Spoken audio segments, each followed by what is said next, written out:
જો વિદ્યાર્થી મિત્રો ધોરણ 12 ચેપ્ટર નંબર 15 પોલિમર સંયોજનોમાં આપણે છેલ્લે લેક્ચર નંબર 2માં એક એવી ટ્રીક ભણ્યા હતા કે જે ટ્રીકની અંદર આપણા પેમ્ફલેટના પ્રશ્ન નંબર 8, 9, 10, 11, 12, 25, 24, 25, 35 અને 36 આટલા બધા પ્રશ્નો આવી ગયા હતા અને એ પણ ઇઝીલી યાદ રહે એવી રીતે. બરાબર, આપણને જ્યાં તકલીફ પડે એવી હતી એ બધી વસ્તુ મેં ત્યાં વણી લીધી હતી. હવે આજે એક બીજી ટ્રીક ભણીએ જેથી બીજા ખાસા 5-7 પ્રશ્નો એમાં પણ આવે છે, એટલે લગભગ મોટા ભાગનો પાઠ પૂરો થઈ જાય. પછી એમાં ખાલી એસક્યુ ને એવું જ ભણવાનું રહેશે. જોજો, એ પહેલી જે ટ્રીક હતી ને એ બધી જ યોગશીલ પોલિમર માટે હતી. એટલે જો એમાંથી આપણને એમસીક્યુ મળી જાય. એ પહેલી ટ્રીક હતી એ બધી કોના માટે હતી? યોગશીલ પોલિમર માટે. અને બીજી ટ્રીક આપણે ભણવાની છે આજે તો સંઘનન પોલિમર માટે. તો ધ્યાન રાખજો, એની ટ્રીક છે બેટા મેના. તો અહીંયા હું ટાઇટલ આપું છું સંઘનન પોલિમરની બનાવટ, ગુણધર્મો અને ઉપયોગો યાદ રાખવાની ટ્રીક. બરોબર, સંઘનન પોલિમરની બનાવટ, ગુણધર્મો અને ઉપયોગો યાદ રાખવાની ટ્રીક. તો એ પ્રમાણે જઈએ તો ટ્રીક આ રીતની છે. ટ્રીક નંબર 2 આપણા પાઠની, આમ તો ત્રીજી થાય. પહેલી મેં તમને આપી હતી પેલી વર્ગીકરણ કઈ રીતે થાય એના માટે, બરોબર. બીજી આપી હતી યોગશીલ પોલિમર માટે. હવે ત્રીજી છે સંઘનન પોલિમર માટે. તો એના માટે ટ્રીક છે બેટા મેના PHBV સંઘનન પોલિમર છે. બોલો, બેટા મેના PHBV સંઘનન પોલિમર છે. તો આ બેટા મેના એની ઉપરથી આપણે આગળ વધીએ તો 2 એટલે બેકેલાઇટ. ધ્યાન રાખજો, 2 એટલે બેકેલાઇટ. ટા એટલે ટેરેલિન. ટેરેલિનનું બીજું નામ ડેક્રોન પણ છે. એનું ત્રીજું નામ પોલિએસ્ટર પણ છે. ત્રીજું નામ પોલિએસ્ટર. હું અહીંયા લખીશ પોલિએસ્ટર. ચલો, મે એટલે મેલેમાઇન. ના એટલે નાયલોન. હવે જોજો, નાયલોનની અંદર 3 પ્રકાર છે. નાયલોન 6-6, પછી નાયલોન 6 અને નાયલોન 2-6. બરોબર, આને 66, 6 અને 26 ના વંચાય. નાયલોન 6-6 વચ્ચે ડેશ આમ કરવો પડે, અલ્પવિરામ. નાયલોન 6 અને નાયલોન 6-6. એવી રીતે PHBVનું પૂરું નામ છે પોલી હાઇડ્રોક્સી બ્યુટીરેટ કો બીટા હાઇડ્રોક્સી વેલેરેટ. બરોબર, બોલો એક મિનિટ. આમ તો આખું નામ છે પોલી હાઇડ્રોક્સી બ્યુટીરેટ કો બીટા હાઇડ્રોક્સી વેલેરેટ. એ એનું નામ છે. તો આ થયા સંઘનન પોલિમર. આપણા જે અભ્યાસક્રમમાં જે સંઘનન પોલિમર છે એના નામ. હવે જોજો એ પ્રશ્ન નંબર કયા છે. તો આ રહ્યો પ્રશ્ન નંબર 17 છે, પછી 16 આ છે, પછી 18 છે, પછી આ 14મો છે. નાયલોન 6 14મો છે આપણા પેમ્ફલેટનું. પછી આ 15મો છે, આ 33મો પ્રશ્ન છે અને PHBV 32મો પ્રશ્ન છે. બોલો, આટલા પ્રશ્નો આજની ટ્રીકમાં આવશે. હું પછી આપણે 1 બાય 1 બધા ભણીએ જ છીએ, બરાબર. પણ પહેલાં તો આમાં આટલું યાદ રાખ્યું, બેટા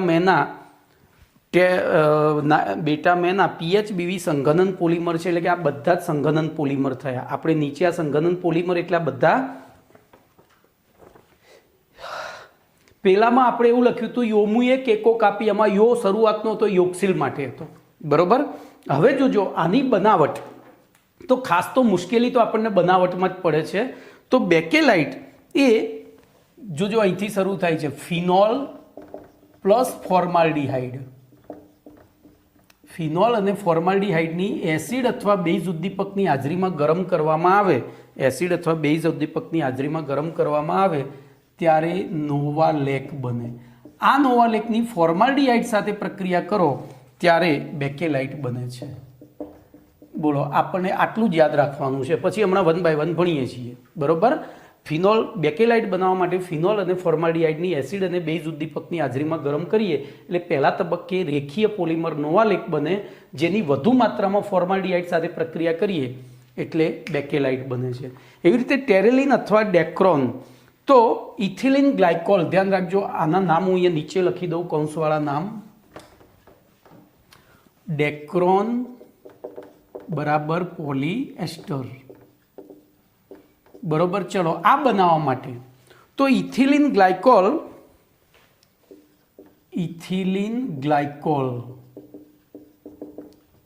ની ટરપથેલિક એસિડ સાથે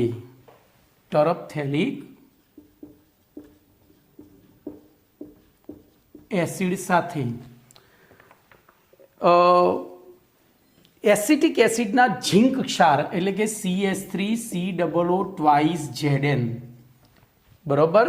આને સોડિયમ અથવા તો ઝીંક એસિટેટ કહેવાય. એની સાથે 420 થી 460 કેલ્વિન તાપમાને ગરમ કરીએ એટલે આપણને મળી જાય ટેરેલિન અથવા ડેક્રોન અથવા પોલિએસ્ટર. ચલો, મેલેમાઇન, તો મેલેમાઇનની બનાવટમાં મેલેમાઇન મોનોમરની ફોર્માલ્ડિહાઇડ સાથે પ્રક્રિયા કરીએ તો જો આ દરેકમાં પાણીનું અણુ તો દૂર થાય જ છે હો ભાઈ, કારણ કે સંઘનન પ્રક્રિયા છે, બરોબર. પાણીનું અણુ દૂર થાય અને આપણને નિપજ તરીકે અહીંયા મેલેમાઇન પોલિમર મળે છે. ઓકે, ચલો, એના પછી નાયલોન 6,6 માટે, તો નાયલોન 6,6 માટે HMDA, હેક્ઝામિથિલિન ડાયએસિટેટ, એસિટિક એસિડ અથવા એસિટેટ, હેક્ઝામિથિલિન ડાયએસિટેટ, એની એડિપિક એસિડ સાથે, બોલો, 553 કેલ્વિન તાપમાને અને ઊંચા દબાણે પ્રક્રિયા કરીએ તો આપણને નાયલોન 6,6 પ્રાપ્ત થાય છે. એવી રીતે નાયલોન 6 મેળવવા માટે તો કેપ્રોલેક્ટમ, હાલ પૂરતું ખાલી તમે ટ્રીક યાદ રાખો, પછી તમને આગળ બધું જ આવડશે. કેપ્રોલેક્ટમને 533 થી 543 કેલ્વિન તાપમાને, બરોબર, ગરમ કરીએ તો એમાંથી પાણીનું અણુ દૂર થઈ અને નાયલોન 6 બને છે. એવી રીતે નાયલોન 2,6 બનાવવા માટે તો અહીંયા લખું છું, તો ગ્લાયસિનની, હવે આ ગ્લાયસિન તમે જૈવિક અણુઓમાં ભણી ગયા છો, એક પ્રોટીન છે, બરોબર, સોરી પ્રોટીન નહીં, એમિનો એસિડ છે. એની એમિનો કેપ્રોઇક એસિડ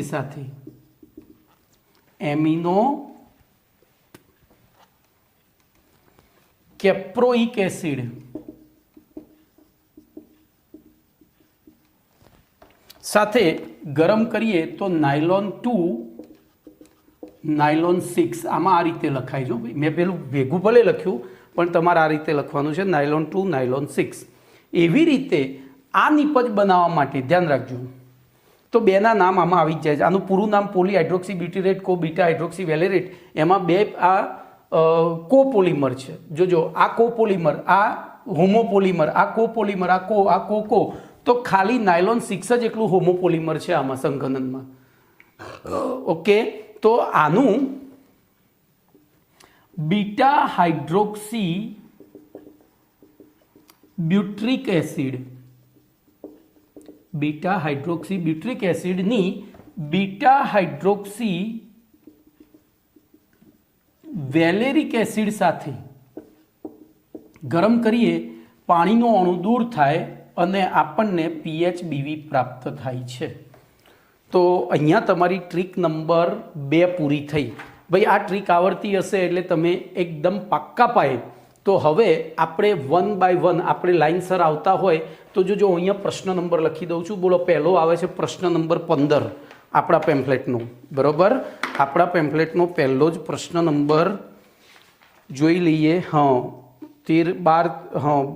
આવી ગયો, 13 આવી ગયો, 14 આવી ગયો, સોરી 14 થી શરૂ થાય છે, 14, 15, 16, 17, 18, 32 ને 33. તો હું અહીંયા ખાલી પ્રશ્ન નંબર લખી દઉં છું. 14, 15, 16, 14, 15, 16, 17, 18, પછી 32 અને 33. બરોબર, આપણે આટલા પ્રશ્નો આજને એમાં ભણવાના થશે. એકદમ ઇઝીલી રીતે તમને આવડી જશે. બરોબર, તો આ ટ્રીક તમે ચોપડામાં, તમારા ડાયરીમાં કે ચોપડામાં બહુ જ સારી રીતે લખી નાખજો. બરોબર, આ ટ્રીકને આ રીતે લખી નાખજો અને એને તૈયાર કરી દેજો. એટલે તમારો લગભગ 80% પાઠ તો પૂરો થઈ ગયો. હવે 2-4 પ્રશ્નો એવા છે જે આ 3 ટ્રીકની બહાર છે. તો 3 લેક્ચરમાં આખો પાઠ જો આપણને યાદ રહેતો હોય 3 કલાકમાં, તો શા માટે ટ્રીકનો ઉપયોગ ન કરવો, હું એવું વિચારું છું. તો જોઈએ હવે. તો આપણે હવે જોજો આમાં ભાઈ વચ્ચે વચ્ચે જે આવતા હશે ને એસક્યુ હું ચલાવતો જઈશ. તો આપણે શરૂઆત કરવાની છે પ્રશ્ન નંબર 14થી. બરોબર, ભલે ઉપર નંબર એમના એમ લખેલા રહ્યા. તો જો ગઈકાલના લેક્ચર સુધી આપણે ક્લિયર કટ જોવા જઈએ તો હું જોઈ લઉં પહેલાં. તો ગઈકાલે આપણે પ્રશ્ન નંબર 6, 7, 8, 9, 10, 11, 12 ભણી ગયા હતા. હવે એમાં પહેલો એસક્યુ 8 આવે છે, જે મેં ગઈકાલે આપણે એસક્યુ 8 લઈએ પછી 13માંથી આગળ વધીએ. તો એસક્યુ 8 બોલો શું હતો? તો સંઘનન પ્રક્રિયા એટલે શું? તો મેં તમને ગઈકાલે કહી જ દીધું હતું. બોલો, સંઘનન પ્રક્રિયા એટલે શું? તો જે પ્રક્રિયામાં બરોબર એક જ પ્રકારના અથવા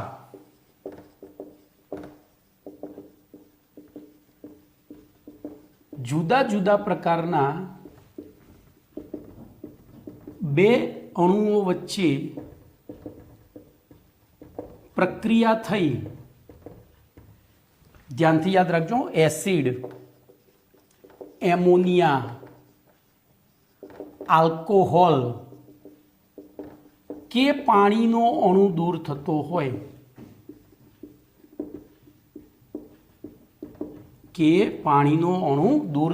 હોય, તો તેવી પ્રક્રિયાને શું કહેવાય? બોલો શું કહેવાશે? તો સંઘનન પ્રક્રિયા કહેવાય. દાખલા તરીકે એક ઉદાહરણ લઉં. હું CH3CH2OH લઉં છું. એની HOCH2 ભાઈ CH2CH3 સાથે આને ગરમ કરું છું સલ્ફ્યુરિક એસિડની હાજરીમાં. જોજો આમાંથી પાણીનો અણુ દૂર થાય. એ આ રીતે થશે. આમાંથી આ રીતે પાણીનો અણુ દૂર થાય. તો હવે સાંદ્ર સલ્ફ્યુરિક એસિડની હાજરીમાં ગરમ કરીએ તો સલ્ફ્યુરિક એસિડ પ્રબળ ભેજ શોષક છે. બોલો, આ પાણી પી જાય. અને પાણી પી જાય તો તમે આ પ્રશ્ન ભણી ગયા છો. આલ્કોહોલમાંથી સતત ઇથરીકરણ યાદ આવી? આલ્કોહોલમાંથી ઇથર બનવાની પ્રક્રિયા. તો એવી પરિસ્થિતિમાં શું થશે? પાણીનો અણુ દૂર થયો એટલે નિપજ શું બની? CH3 CH2O CH2 CH2 CH3. બોલો કમ્પ્લેટ. એમાં 2 તાપમાન હતા, યાદ છે? આ પ્રક્રિયામાં 140 ને 170. 140 કરતા હતા તો શું મળતું હતું નિપજ તરીકે? 140 કરીએ ને તો ઇથર મળે, અને 170 કરીએ તો આલ્કીન મળે. જો આ જ પ્રક્રિયામાં એક જ અણુ હોય આવો તો ધ્યાન રાખજો. હું દાખલા તરીકે બીજું ઉદાહરણ લઈ લઉં. અહીંયા એક કાર્બન ઘટાડી દઉં. ચલો,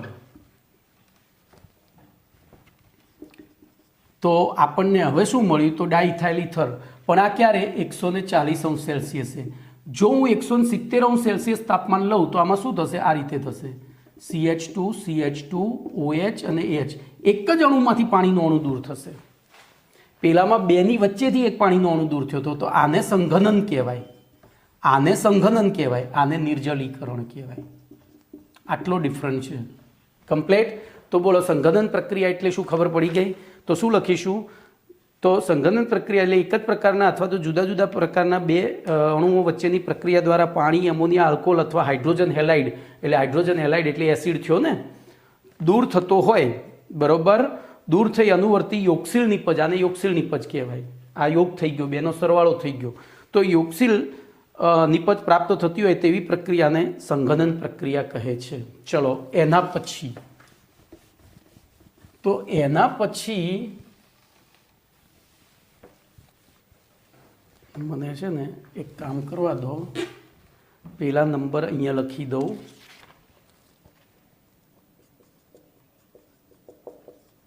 14, 15, 16, 17, 32 અને 33. આપણે ટ્રીક સમજ્યા છીએ, પણ હવે પેમ્ફલેટમાં લાઇનસર જ જઈએ છીએ. જે ચાલી ગયા ગઈ વખતે આવી ગયા, હવે આગળ લાઇનસર જઈએ.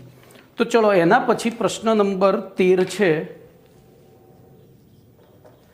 સંઘનન અથવા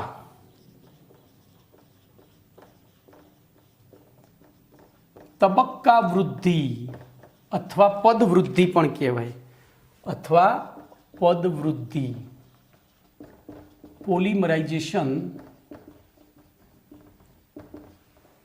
ઉદાહરણ આપી સમજાવો. બોલો, આમાં કશું જ છે નહીં, તમારે એક ઉદાહરણ જ લખવાનું છે. એક ઉદાહરણ જ લખવાનું છે.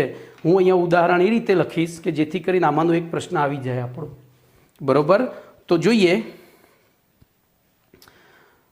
બે જુદા જુદા ક્રિયાશીલ સમૂહ ધરાવતા મોનોમર અથવા ત્રણ જુદા જુદા ક્રિયાશીલ સમૂહ ધરાવતા મોનોમર વચ્ચે પુનરાવર્તિત પોલિસંઘનન પ્રક્રિયા થઈ અનુવર્તી પોલિમર પ્રાપ્ત થાય છે. આ પ્રક્રિયાને સંઘનન પોલિમરાઇઝેશન કહે છે.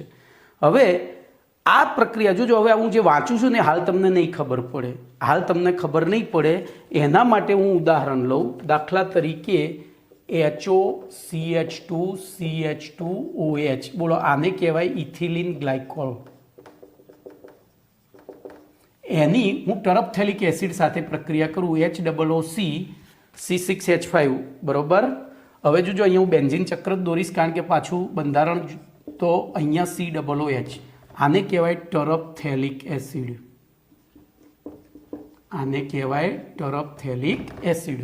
બોલો આ બંને વચ્ચે આપણે પ્રક્રિયા કરીએ તો શું થાય છે? શું થાય છે? તો ધ્યાનથી જોજો, અહીંથી H અને અહીંથી OH દૂર થયો, એવી રીતે અહીંથી OH અને અહીંથી H દૂર થયો. ધ્યાન એ રાખજો, તમને ખબર પડે એ માટે હું અહીંયા બીજો એક અણુ લઈ લઈશ, આર્યો એ. તો HOCH2CH2OH, પછી અહીંયા HOOC PHCOOH લઈ લઉં છું. PH એટલે બેન્ઝીન ચક્ર. બોલો અહીંથી શું ગયું? H, અહીંથી શું ગયો? H, અહીંથી ગયો OH, એ રીતના અહીંથી ગયો OH. તો જુઓ, એક પાણીનું અણુ અહીંથી દૂર થયો, એક પાણીનું અણુ અહીંથી દૂર થયો, એક અહીંથી દૂર થયો, એવી રીતે અહીંથી OH થયો અને અહીંથી H થયો, એટલે કે આગળ. તો જોજો હવે શું થશે? અહીંયા O, CH2 CH2, પછી O, પછી તો આ O છે ને એ સીધો લાઇનમાં નથી, ધ્યાન રાખજો, એ આ રીતે છે, ડબલ બોન્ડ ઉપરથી, પછી બેન્ઝીન ચક્ર, પછી પાછો C ડબલ બોન્ડ O, પછી તો CH2 પાછો O, બરોબર. આવો ગયો. હવે પાછો અહીંયા ભાઈ મેં એક લખવામાં ભૂલ કર્યો, OCH2 અને O. આ O કોનો ભાઈ? આનો. પછી આ ડબલ બોન્ડનો. એવી રીતે આ O કોનો આવ્યો? જોજો અહીંયા C ડબલ બોન્ડ O, પછી CH2 પાછો O, અને પછી પાછો C ડબલ બોન્ડ O. બોલો C ડબલ બોન્ડ O, આ રીતનું. તો જોજો આટલા ભાગનું, કેટલા ભાગનું પુનરાવર્તન થાય છે? તો આટલા ભાગનું ફરીથી વારંવાર પુનરાવર્તન થાય. જોઈ જુઓ તમે, થાય છે. જુઓ અહીંયા O લખવાનો રહી ગયો છે, આ O, તો ફરીથી પાછો એનો એ જ ભાગ છે. જુઓ, તો એમાં આ એસ્ટર સમૂહનું પુનરાવર્તન થાય છે, એટલે આને કહેવાય પોલીએસ્ટર. હવે જોજો આપણે આનું લખાણ વિચારીએ, પ્રક્રિયા આવી ગઈ, હવે લખાણ વિચારીએ તો શું લખીશું? બે જુદા જુદા અથવા એક જ પ્રકારના, જોજો આમાં બંનેમાં એક જ પ્રકારના મોનોમર છે, આમાં બંને OH છે, આમાં બંને COOH છે. તો બે જુદા જુદા ક્રિયાશીલ સમૂહ ધરાવતા મોનોમર અથવા ત્રણ જુદા જુદા ક્રિયાશીલ સમૂહ ધરાવતા મોનોમર વચ્ચે પુનરાવર્તિત એટલે રિપીટ થાય છે. જો પહેલો ઇથિલિન ગ્લાયકોલ હતો, પછી ટરફથેલિક એસિડ, પછી ઇથિલિન ગ્લાયકોલ, પછી ટરફથેલિક એસિડ. તો પુનરાવર્તિત પોલિસંઘનન પ્રક્રિયા થઈ અનુવર્તી પોલિમર પ્રાપ્ત થાય છે. આ પ્રક્રિયાને સંઘનન પોલિમરાઇઝેશન પ્રક્રિયા કહે છે. બોલો કમ્પ્લીટ. હવે આગળ વધીએ તો આ પ્રક્રિયામાં દરેક તબક્કે પ્રાપ્ત થતી નિપજ દ્વિક્રિયાશીલ હોય છે. જોજો પહેલો તબક્કો પૂરો થયો એટલે આપણે ધારો કે અહીંયા આગળ આ નહોતું લીધું તો શું થશે? આગળ નહોતું લીધું તો શું થશે? એવી રીતે અહીંયા કંઈ નહોતું લીધું તો પહેલા તબક્કે બોલો અહીંયા OH એમના એમ રહ્યો, અહીંયા COOH એટલે બે સમૂહો રહ્યા. જુઓ તો પહેલા તબક્કે પ્રાપ્ત થતી નિપજ દ્વિક્રિયાશીલ સમૂહ સ્પીસીઝ હોય છે, એટલે કે એમાં બે ક્રિયાશીલ સમૂહ હોય છે જે સંઘનન પ્રક્રિયાના આગળના તબક્કાના ક્રમને ચાલુ રાખે છે. બોલો એ આની સાથે જોડાયો તો એ પછી બીજા સાથે જોડાયો, ચાલુ રાખે છે. આથી દરેક તબક્કે એક વિશિષ્ટ સમૂહ ધરાવતી સ્પીસીઝ પ્રાપ્ત થાય છે. દરેક તબક્કે એક વિશિષ્ટ. હવે જો આની સાથે પછી આલ્કોહોલ જોડાઈ જાય તો પાછું શું થાય? તો O પછી CH2OH. બોલો અહીંયા પાછા બે સરખા થઈ ગયા. પહેલામાં બે જુદા હતા, બીજા તબક્કામાં બે સરખા થઈ ગયા. પાછા ત્રીજામાં તો આની સાથે બેન્ઝીન જોડાય તો અહીંયા C ડબલ બોન્ડ O. બોલો હવે પાછું શું થઈ ગયું? તો પાછો એસિડ અને આલ્કોહોલ થયો. આમ દરેક તબક્કે વિશિષ્ટ સમૂહ ધરાવતી સ્પીસીઝ પ્રાપ્ત થાય છે. અને જે દરેક સ્પીસીઝ એ પહેલાના સ્પીસીઝ કરતાં જુદી અને સ્વતંત્ર હોય છે. આથી આ પ્રક્રમને તબક્કા વૃદ્ધિ, જોજો તબક્કો, પહેલો આટલો તબક્કો થયો, પછી એક તબક્કો ઉમેરાયો, પછી બીજો એક તબક્કો ઉમેરાયો. એટલે આમાં જોજો શું થાય છે એકચ્યુઅલી અહીંયા સમજજો. હવે તમે ભાઈ આ એક વસ્તુ એટલા માટે સમજાવું છું કે આગળ મારી મહેનત અને તમારી સમજણ ઓછી થાય ને તો વાંધો ના આવે. બોલો પહેલા તબક્કે શું બન્યું? CH2 અહીંથી પાણીનો અણુ ગયો એટલે O, C double bond O, benzene ચક્ર, C ડબલ બોન્ડ OH. બોલો આ એક તબક્કો થયો. એવી રીતે આવો નવો બીજો અણુ બન્યો હશે ને? કારણ કે આપણે બે અણુ લઈને તો પ્રક્રિયા કરતા નથી.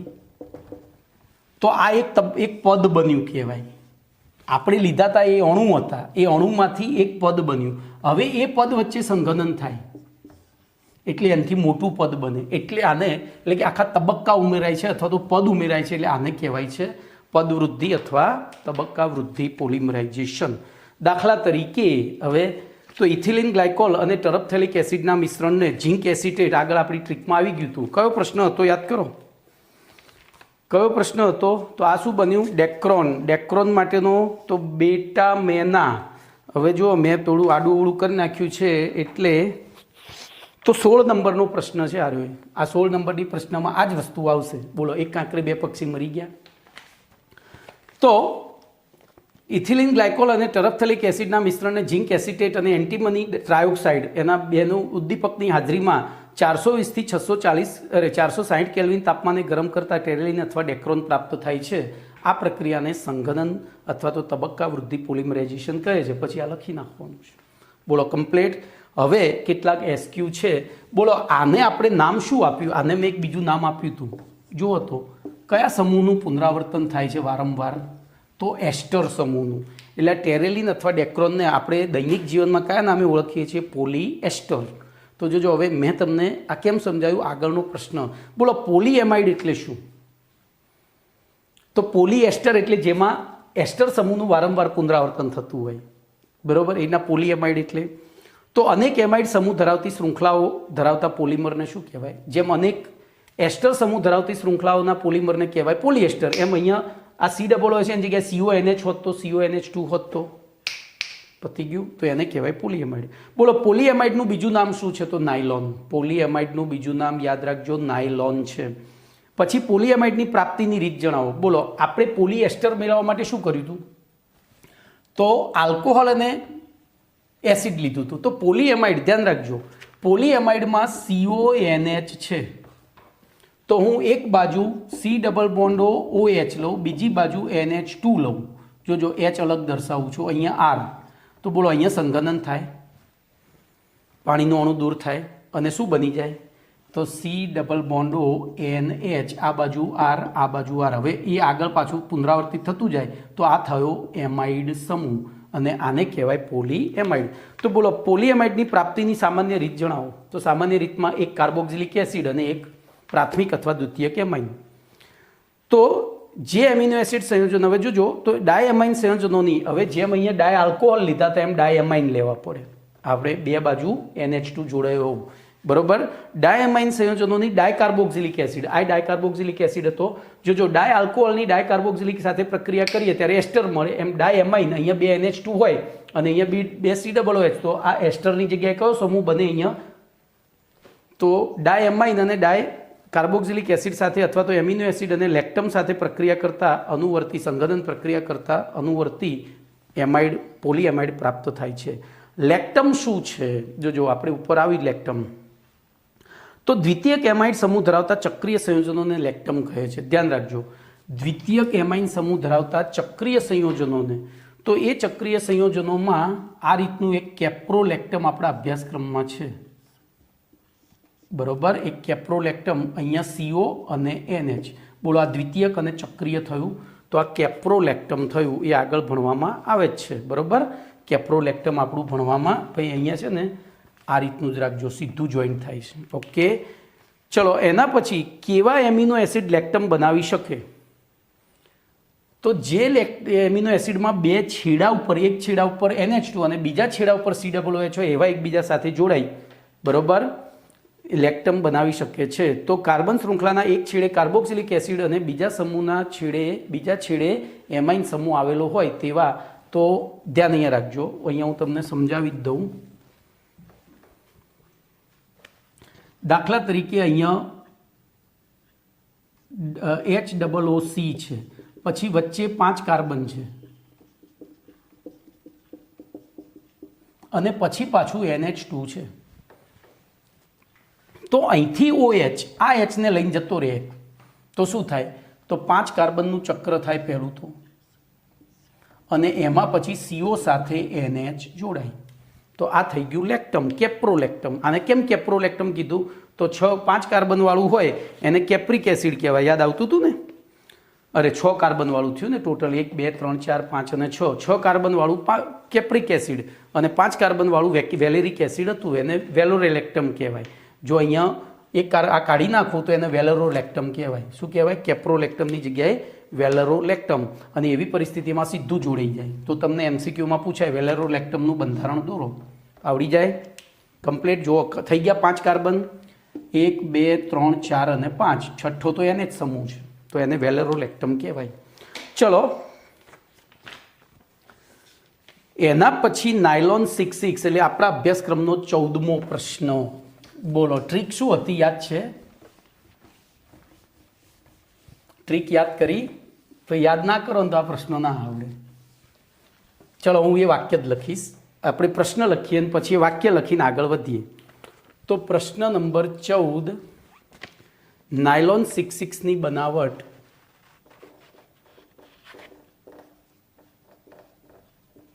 પછી ગુણધર્મો અને ઉપયોગો જણાવો.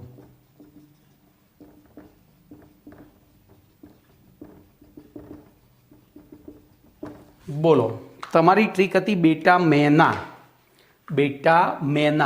એમાં નાયલોન પહેલું 6,6 હતું, યાદ છે ને? પછી 6,2 હતું, અરે 2 હતું ને પછી 6,2 હતું.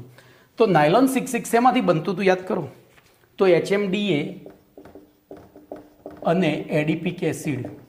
બોલો, એમાં કોઈ પ્રક્રિયા પરિસ્થિતિ હતી? તો 553 કેલ્વિન તાપમાન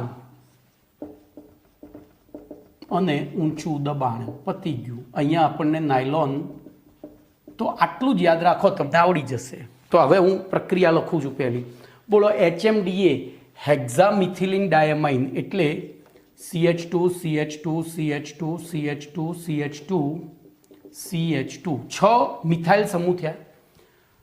જોજો હવે એક વસ્તુ, CH4 હોય ને તો મિથેન કહેવાય, CH3 હોય તો મિથાઇલ કહેવાય, અને CH2 હોય એટલે કે પૂરેપૂરા હાઇડ્રોજન હોય તો મિથેન, એક હાઇડ્રોજન ઓછો હોય તો મિથાઇલ, 2 હાઇડ્રોજન ઓછા હોય તો મિથિલિન.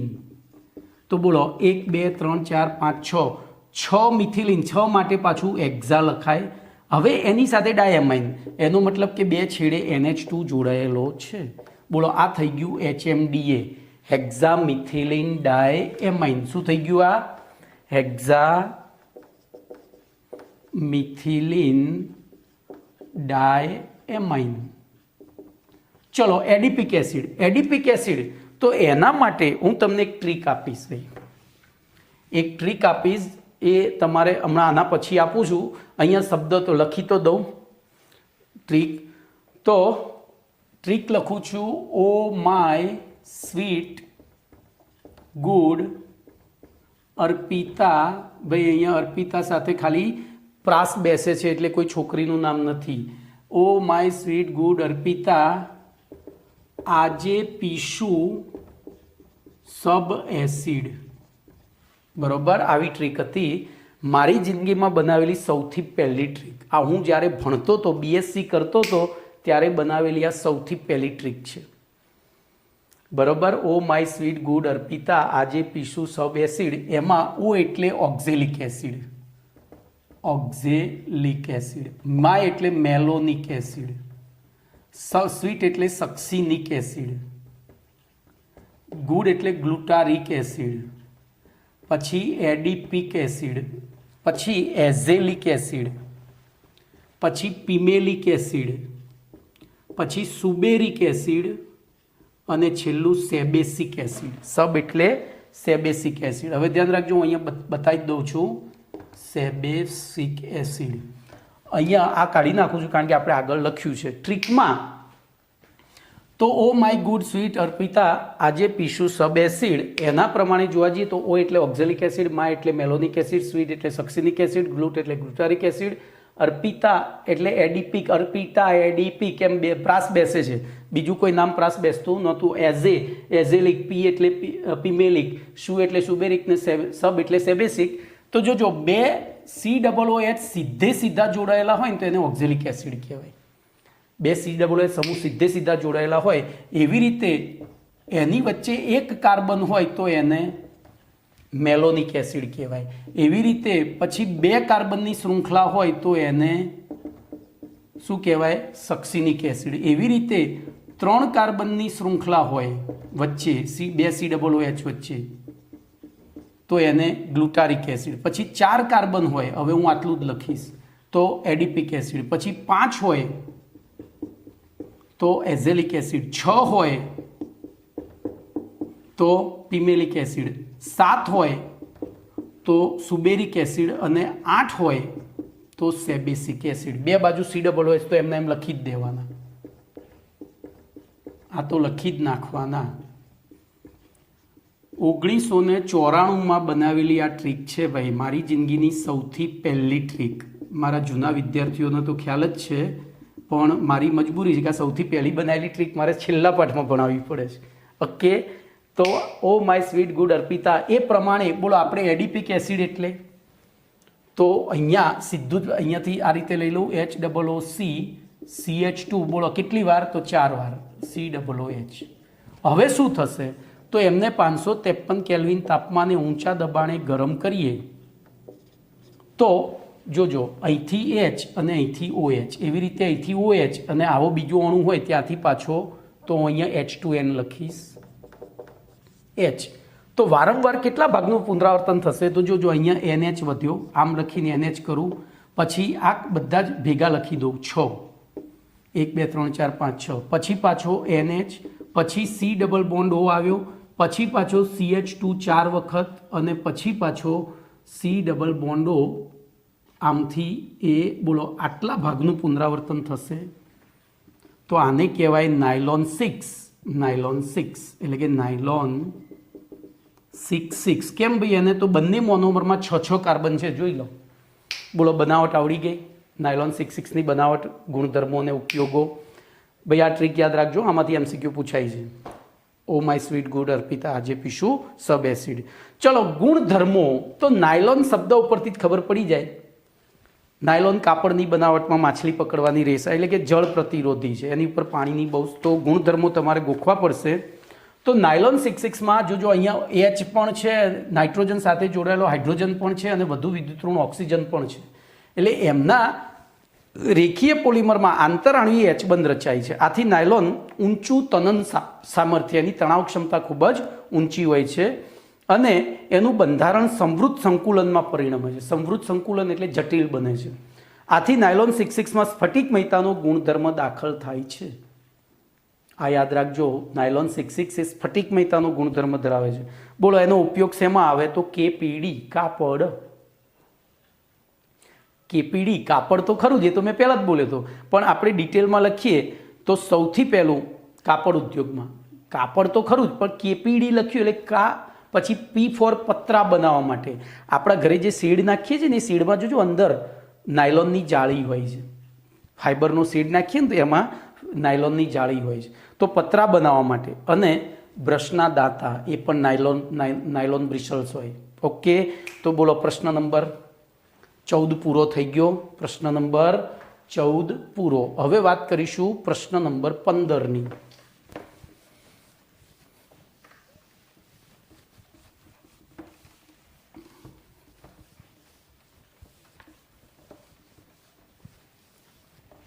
તો પ્રશ્ન નંબર 15નું વિધાન છે નાયલોન 6ની બનાવટ, ગુણધર્મો અને ઉપયોગો જણાવો. બોલો. તો આપણી ટ્રીકમાં હતું બેટા મેના, એમાં પહેલું હતું નાયલોન 6 એના મોનોમર હતા HMDA અને એ હેક્ઝામિથિલિન ડાયમાઇન ને એડિપિક એસિડ. બીજું હતું નાયલોન 6 એનો મોનોમર હતો કેપ્રોલેક્ટમ. તો ધ્યાન રાખજો, કેપ્રોલેક્ટમને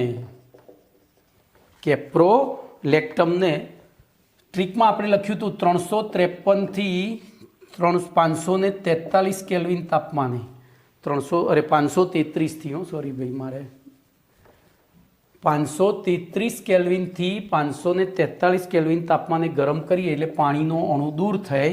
હવે જો આપણે જોઈએ એ કેવી રીતે, તો કેપ્રોઇક એસિડ એટલે 6 કાર્બનવાળું એસિડ, પણ લેક્ટમ છે એટલે એમાં જો બંધારણ ખાસ દોરતા શીખજો.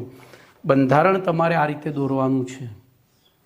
અહીંથી એકદમ આટલું દોર્યા પછી અહીંયા C ડબલ બોન્ડ O, અહીંયા NH અને આ જોડી દેવાનું, બસ આટલું જ. C ડબલ બોન્ડ O માટલી બનાવવાની છે જો, પણ માટલીમાં નીચે ગોળ તળિયું નહીં, ત્રિકોણાકાર તળિયું. ઓકે, હવે આને ગરમ કરીએ. બોલો, આને ગરમ કરીશું તો શું થશે? તો આ વચ્ચેનો પાઇ બંધ તૂટશે, અરે સિગ્મા બંધ. અને સિગ્મા બંધ તૂટે તો જો આવા આવી શૃંખલાઓ છૂટી પડશે, અને એવી શૃંખલાઓ છૂટી પડે તો શું થાય? જોજો, આપણે પહેલી શૃંખલા છૂટી પાડીએ. બોલો, C ડબલ બોન્ડ O, પછી 1 2 3 4 ને 5, તો CH2 5 NH આટલું છૂટું પડ્યું. બોલો, બાજુમાં પાછું આવું આવું છૂટું પડ્યું હતું, તો આ સીધું અહીંયા જોડાઈ જાય. એટલે કે આટલા ભાગનું વારંવાર શું થાય? પુનરાવર્તન. આટલા ભાગનું શું થાય? વારંવાર પુનરાવર્તન. એને કહેવાય નાયલોન 6. નાયલોન 6 કેમ કહ્યું એને? તો એમાં જે મોનોમર છે એમાં 6 કાર્બન છે. પેલામાં 6 કાર્બનવાળા 2 હતા, HMDA અને એડિપિક એસિડ. જોજો 6 ઉપરથી જ ખબર પડી જાય કે આપણે ત્યાં શું વાપરવાનું છે, HMDA અને એડિપિક એસિડ. જ્યારે અહીંયા તો નાયલોન 6માં એકલો કેપ્રોલેક્ટમ વાપરવાનો છે. હવે ધ્યાન રાખજો, આ રેખીય બંધારણ ધરાવતું થર્મોપ્લાસ્ટિક પ્રકારનું, એટલે કે ગરમ કરો તો પીગળી જાય, થર્મોપ્લાસ્ટિક પ્રકારનું પોલિમર છે અને સામાન્ય દ્રાવકોમાં અદ્રાવ્ય છે. અને પોલીએમાઇડ, જોજો આમાં એમાઇડ સમૂહ પેદા થયો CONH, તો પોલીએમાઇડ વર્ગનું આ મુખ્ય સંયોજન છે, મુખ્ય પોલિમર છે. આ યાદ રાખજો ભાઈ, આને વારંવાર વાંચશો ને તો યાદ રહેશે, કાં તો સાંભળજો કાં તો વાંચજો. હવે આનો ઉપયોગ છે તો દોરડા, ટાયર અને વસ્ત્રોની બનાવટમાં. તો DTV, દોરડા, ટાયર અને તો નાયલોન 6. જોજો 6 કાપડ KPD, એવી રીતે 6માં DTV, દૂરદર્શન ટીવી. તો D ફોર દોરડા, T ફોર ટાયર. જોજો તમે મોટી ટ્રક કે તમારી ગાડીનું ટાયર છે ને, ઘસાઈ જાય તો અંદરથી જાળી નીકળે છે નાયલોનના દોરાની, તો એ નાયલોન 6નો ઉપયોગ કરેલો હોય. અને કાપડની બનાવટમાં, એટલે કે વસ્ત્રોની બનાવટમાં. ચલો, કેપ્રોલેક્ટમની પ્રાપ્તિની રીત જણાવો. એક SQ છે, મારે આ બનાવવું હોય તો શું કરવું પડે? તો એના માટે ધ્યાન રાખજો, HOC ડબલ બોન્ડ O, પછી CH2 5 ટાઈમ્સ NH2. બોલો, આને એમિનો કેપ્રોઇક એસિડ કહેવાય. શું કહેવાય? એમિનો કેપ્રોઇક એસિડ, અથવા ગુજરાતીમાં લખવું હોય તો 6 અરે સામાન્ય નામ હો, તો સામાન્ય નામ લખવું હોય તો 6 એમિનો હેક્ઝેનોઇક એસિડ. એમિનો કેપ્રોઇક એસિડ પણ લખાય, પણ એમાં એમિનોનું સ્થાન લખવું પડે, તો એમાં આપણે સામાન્ય નામકરણ નહીં કરી શકીએ, આનું સીધું જ લખીશું. અથવા તો ટર્મિનલ એમિનો કેપ્રોઇક એસિડ કહેવાય. ટર્મિનલ એટલે છેડા ઉપર આવેલો એમિનો કેપ્રોઇક એસિડ, અથવા તો 6 એમિનો હેક્ઝેનોઇક એસિડ. બોલો, એના અણુનું નિર્જલીકરણ કરવામાં આવે, એમાં પાણીનું અણુ દૂર કરીએ તો જોજો અહીંથી OH જાય અહીંથી એક H જાય તો ચક્રીયકરણ થઈ અને આપણને કેપ્રોલેક્ટમ પ્રાપ્ત થાય છે. ચલો પોલિએસ્ટર શું છે તો બોલો આગળ આવી ગયું. આપણે તો એનું ઉદાહરણ લઈને ભણ્યા છીએ, સંઘનન પોલિમરાઇઝેશન. તો કાર્બોક્સિલિક એસિડ અને ડાયોલ એટલે કે ડાયકાર્બોક્સિલિક એસિડ, જેમ અહીંયા હેક્ઝામિથિલિન ડાયએમાઇન અને એડિપિક એસિડ, તો હેક્ઝામિથિલિન ડાયએમાઇન શું હતું? ડાયએમાઇન. અને પેલું એડિપિક એસિડ શું હતું? ડાયકાર્બોક્સિલિક એસિડ. એ બેનું સંઘનન થયું તો પોલિએમાઇડ મળ્યો. એમ ડાયોલ એટલે કે બે આલ્કોહોલ સમૂહ ધરાવતો મોનોમર અને કાર્બોક્સિલિક એસિડ સમૂહ ધરાવતા મોનોમર વચ્ચે સંઘનન થાય ત્યારે મળતા પોલિમરને શું કહેવાય? પોલિએસ્ટર. તો કાર્બોક્સિલિક એસિડ અને ડાયોલ સંયોજનો વચ્ચેની સંઘનન પ્રક્રિયા દ્વારા પ્રાપ્ત થતા પોલિમરને પોલિએસ્ટર કહે છે. ચલો એના પછી 16મો પ્રશ્ન લઈ લઈએ. તો 16મો પ્રશ્ન છે પોલિએસ્ટર, જેના બીજા નામ છે ડેક્રોન, અથવા ત્રીજું નામ હતું બોલો ટેરેલિન ની બનાવટ. બોલો ટ્રીક હતું બેટા મેના, અને બેટા મેનામાં આપણે ઇથિલિન ગ્લાયકોલ એટલે કે HOCH2CH2OH, જેને હું ટૂંકમાં EG કહું છું, અને ટરફથેલિક એસિડ HOOC, બેન્ઝીન ચક્ર COOH. બોલો હાલ જ ભણી ગયા આપણે આગળ. તો આ બંનેને 420 થી 460 કેલ્વિન તાપમાને 420 થી 460 કેલ્વિન તાપમાને ગરમ કરવામાં આવે ત્યારે પાણીનો અણુ દૂર થાય. તો અહીંથી H અને અહીંથી OH આ રીતે જાય. બોલો એવી રીતે અહીંથી H ગયો, અહીંથી OH જશે. તો આવી પરિસ્થિતિમાં આપણને હવે જોજો, એકચ્યુઅલી ચોપડીમાં થોડું બંધારણ જુદી રીતે આપ્યું છે. આ સાચું છે ભાઈ, હું તમને કહી દઉં કે આ સાચું છે, તમે ઓલરેડી ભણી ગયા છો કે એસિડ અને આલ્કોહોલ વચ્ચેની પ્રક્રિયામાં બોલો કોણ કેવી રીતે વર્તે. તો જો અહીંયા સલ્ફ્યુરિક એસિડ વાપર્યો હોત ને તો મેં લખ્યું એ સાચું, પણ સલ્ફ્યુરિક એસિડ આપણે વાપર્યો નથી એટલે આ એસિડ તરીકે એટલે કે H+ આપશે અને આ OH+ આપશે. ખબર પડી? એટલે ત્યાં આપણું બંધારણ થોડું બદલાઈ જાય છે. પણ ચલો ને આપણે ચોપડી પ્રમાણે જ રાખીએ. બોલો આ શું આપશે? H અને આ OH. એવી રીતે આ OH આપે, અહીંથી આ H જ આપે. તો જો આ રીતનું પુનરાવર્તન થાય.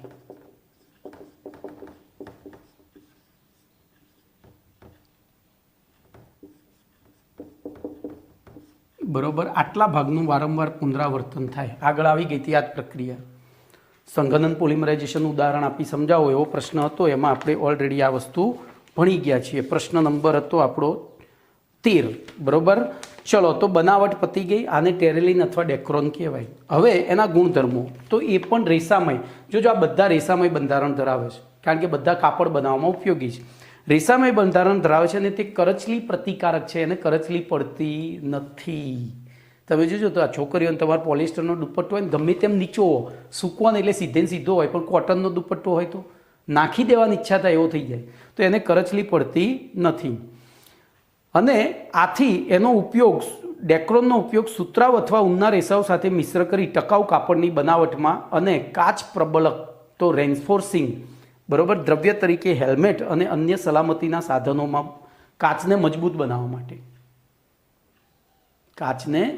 બનાવવા માટે હેલ્મેટનો કાચ હોય એવો હોય, નહીંતર ફૂટીને આંખમાં ઘૂસી જાય, પડીએ ને તો પણ એ ફૂટીને અંદર ચોંટી રહે. જો તિરાડો પડશે પણ તૂટી નહીં જાય, કારણ કે એમાં શું વાપરેલું છે.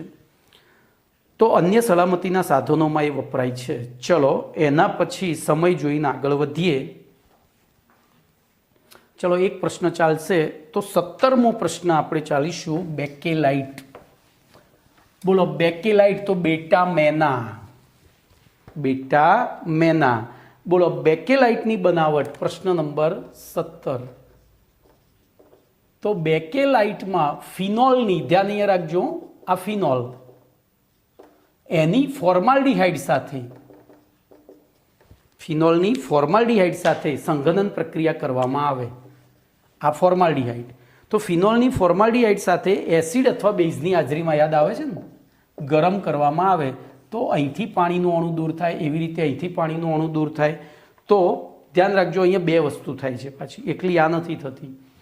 અહીંયા થોડી ઉતાવળ આપણે કરી નાખી, એ થાય છે પણ એને વાર લાગે છે. તો જોઈએ ફરીથી OH અને HC ડબલ બોન્ડ OH. બોલો શું થાય?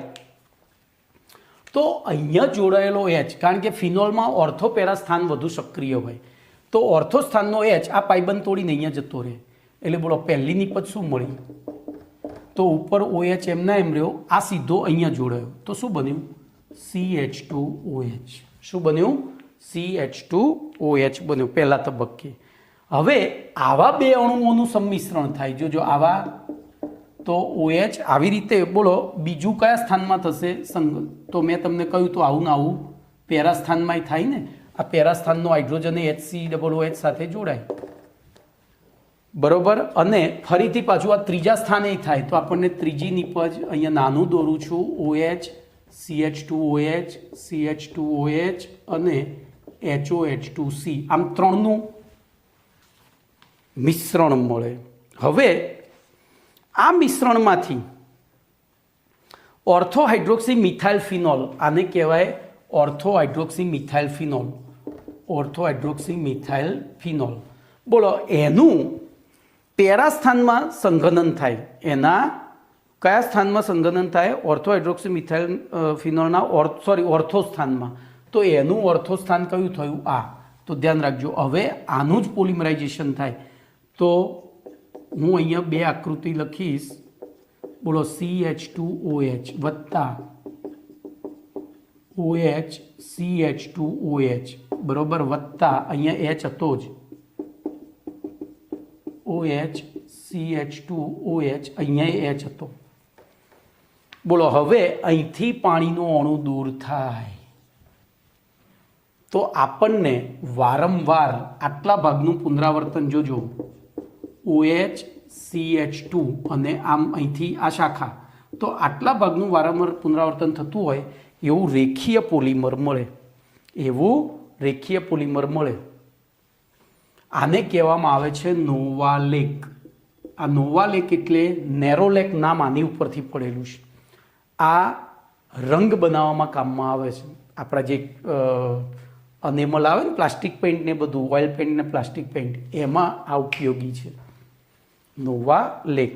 હવે આ જે નોવાલેક, હવે જોજો હું નોવાલેક એટલું ના દર્શાવાય, આખું દર્શાવાય. આ રીતે આખું દર્શાવી દઈએ.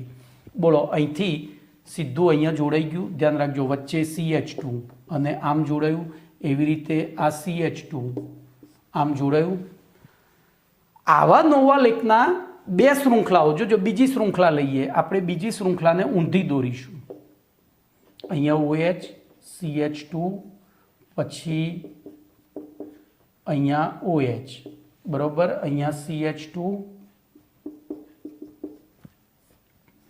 બોલો આ રીતનું થયું. આ બે શૃંખલાઓ નોવાલેકની થઈ.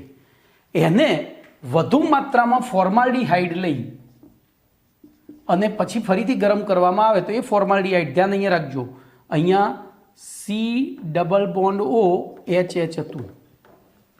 તો અહીંથી H, અહીંથી H, આ ત્રણ જણા ભાગી જાય, પાણીનું અણુ દૂર કરે. એટલે બોલો વચ્ચે શું દાખલ થઈ ગયું? CH2 દાખલ થઈ ગયું સીધે સીધું. એવી રીતે અહીંયા પેરા સ્થાનમાં એનું સંઘનન થયું. તો આને કહેવાય બેકેલાઇટ. બનાવટ ખબર પડી? બનાવટ ખબર પડી? તો ધ્યાન રાખજો ફિનોલને, હવે બનાવટ આપણે આખી વાંચીએ છીએ. ફિનોલને વધુ પ્રમાણમાં ફોર્માલ્ડિહાઇડના મિશ્રણને એસિડ અથવા બેઝ ઉદ્દીપકની હાજરીમાં ગરમ કરતા ફિનોલના ઓર્થો અને પેરા સ્થાનમાં હાઇડ્રોક્સી મિથાઇલ સમૂહ દાખલ થઈ નીચે પ્રમાણે જુદા જુદા 3 hydroxy methyl, ortho hydroxy methyl, ortho એટલે કે 2,4 ડાય, એટલે એ રીતે 3 હાઇડ્રોક્સી મિથાઇલનું મિશ્રણ પ્રાપ્ત થાય છે. અહીં જો ફિનોલ અને ફોર્માલ્ડિહાઇડનું પ્રમાણ સપ્રમાણ લેવામાં આવે, આ પ્રમાણ સરખું હોય તો આ વધુ પ્રમાણમાં પ્રાપ્ત થાય છે.